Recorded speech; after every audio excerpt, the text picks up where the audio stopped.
Hello YouTube, it's Lion here with Hobbies of a Man once again, and today we are doing another light novel review. Now today I will be reviewing 86 by Asato Asato. This is published by Yanon, as you guys can see right there, and the demographic is seinen as far as the internet says, and the genre here is science fiction or mecha. It's mostly mecha. I mean that's kind of what it deals with. And adaptation wise, yes, there is an manga adaptation. And the anime is coming soon. I think it was delayed indefinitely, but it was supposed to come out late this year. So it's probably going to come out next year in spring, right? And yeah, so the premise here is that in a war-torn country, an idealistic major in the military and a band of jaded mech pilots become entwined, and they have to deal with this insurmountable struggle against an army of never-ending machines, which is freaking epic. It's actually a very, very good story. I was actually surprised at how good it was, but then I realized that it was like very hyped up, and so it actually lived up to the hype.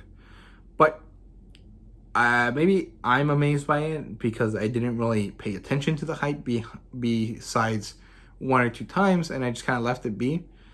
And so I didn't get my expectations like raised a lot. And then when it did blow my mind, it did it very well.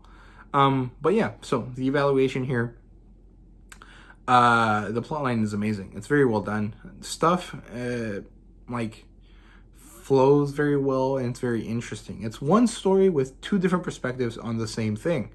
Well, it's not really two perspectives. It's more like the same story, the same perspective, but you're switching between two points of view to tell the story. And the switching also leads to different types of things happening outside of the main plot point, or outside of the main plot. So it's kind of interesting. If I kind of describe the main plot points to you, is Lena, which is the major. It's the girl in silver. The girl with the silver hair, sorry.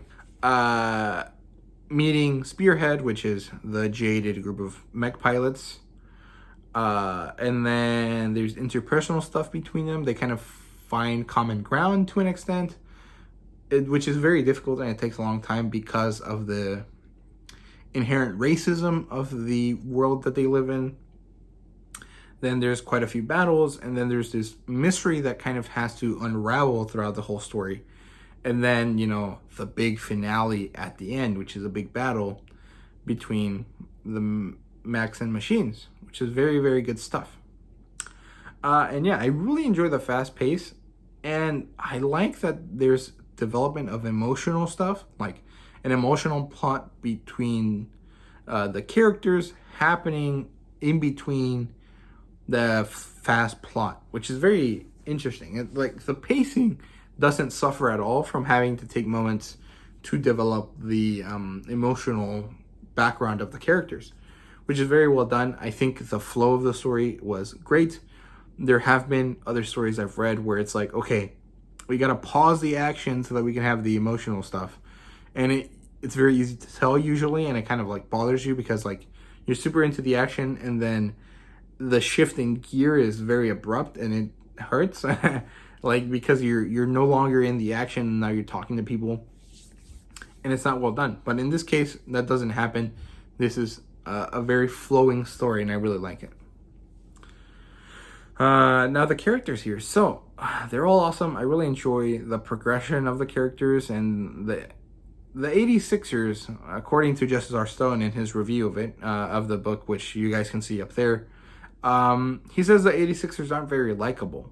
And I guess that's true, but the plight that they find themselves in, this kind of like oppressed by society based on their skin tone and where they come from, is a very sympathetic and a very empathic situation that I can, personally, as an immigrant in the U.S., can kind of understand and identify with. And so even though they're individually not very, good people, the plight that they find themselves in kind of allows me to kind of be like, okay, well, they suck, but it's because X, Y, and Z, right? and it kind of lets me overlook it, so I don't really find them to be all that crappy. But the characters kind of function as a very interesting exploration of humanity and its tendencies for extreme cruelty and extreme mercy, and kind of like our tendency to need someone above and below us to strive for something and to be able to put others down when we fail at striving for that thing. And it's very interesting, and I really like it, and I enjoy the characters for what they stand for, which is cool. So Lena is our main character. She's the idealistic San Magnolian, so she's from the Republic of San Magnolia, and she just has a rough time living her life with other San Magnolians because she doesn't agree with the racist propaganda and like situation that they're forcing onto the 86ers, which is great. I really like her as a character. And then we have Shin, who is the Juggernaut pilot, and he's the captain of the mech force. The mechs are called Juggernauts, and he's kind of the driving force of the plot. Like, the plot revolves around dealing with these robots, right? But it's also about the people, and it's also about this guy finding peace, basically. And it's very good. And he also has some sort of abilities that most people don't have, which is cool. Then we have Raiden, who is the vice captain of the Juggernauts, and he's a trusted companion for Shin, who is also called Undertaker, by the way. Shin is called Undertaker. Raiden is called the Werewolf. And then we have Kurena, who is the sniper, and she hates Albans, who are the people from Sag Magnolia. And then we have Theo, who's kind of a wise ass, and Anju, who's a very sweet girl. She's very cute, but she has like a very, very dark past, and it's kind of like, when we figured it out, I kind of teared up a little bit. I was like, damn, that's really, really rough. And there's a problem because there's this kind of like, there's a problem with the character building, I guess. Well, I guess it is with the characters. I really don't know if it falls under the world building. And it kind of has to do with Shin. He has this injury on his neck, and it's like a scar, but the way he got it doesn't actually leave a scar, so I don't really know how he got it. I don't know if it's a translation issue or something that, when the author wrote it, it was just never checked over. So, yeah, it's kind of weird. I mean, I was a little upset with that because it kind of doesn't make sense, but I guess it's fine. It's not like Yen Press can change it. It's probably a thing with the author, so they have to change it there and then fix it here later, right? But it doesn't really matter. It's just kind of something I noticed that I didn't really like. And then world building is very nice. It's very good. The setting is very interesting. It's this war-torn dystopian kind of world. Kind of reminds me of Hunger Games in that style where it's like a very stratified social structure depending on where you live. And the people, the farther out they live, or in the case of Hunger Games, it's the larger the number of district you live in, the worse you are economically, and the more like animals you're treated. Here it's more like, if you live in the 85 districts, you're fine. If you live in the 86th, you're basically an animal. You have no rights. And there's a social stratification along that line. But beyond that, it's like a World War II style eugenic law propaganda relation place, right? Like, think World War II Germany, but with the technological ability of World War II Russia, sorry.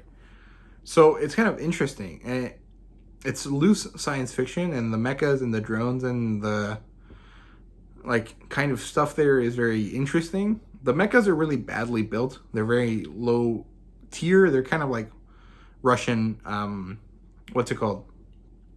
Russian tanks in World War II, which were not very well done, as far as I remember, if I remember correctly. And they're man-driven. They're essentially disposable troops, whereas the drones are epic. They're overpowered. They're really, really made and they're actually automatically driven or unmanned, I guess. And yeah, there's several designs for the drones. There's the ant, the wolf, the lion, the bee, the dino, and each kind of represent a different thing. Like the ant design is like heavy on the sensor arrays, and so it like understands where everything is. The wolf and the lion are like larger scale attackers, and they have like German-esque sounding names, but I didn't feel like pronouncing them, so I just told you what they're supposed to be in English. And the bee, they're just like a swarm of like nanobots, and then they do different things. And then the dino one, which is just called Dinosauria, is like this OP giant tank thing. And yeah, they kind of automatically evolve at one point, and it's kind of very interesting. The social political situation here is like based on Western countries. You know, San Magnolia is kind of like Nazi Germany, like I said, but also kind of like Russia. And the Giad Empire, which eventually turns into the Giad Republic of the People or whatever, is kind of like Russia politically, but like Germany technologically, which is very cool, very interesting.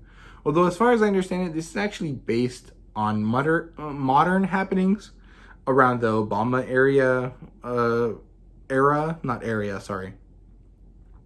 which is cool. And then there's some additional sci-fi-esque stuff with espers and like their ability to, you know, kind of connect with the world around them.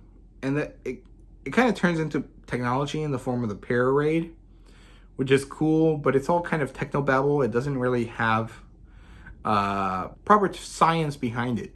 It's just all very like done so it's well enough and easy enough to understand, but not exact science.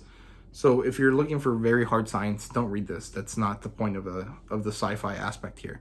Art-wise, it's very good. Lena is a cutie. She's very attractive, and the technical design for the mechs and stuff is very well done.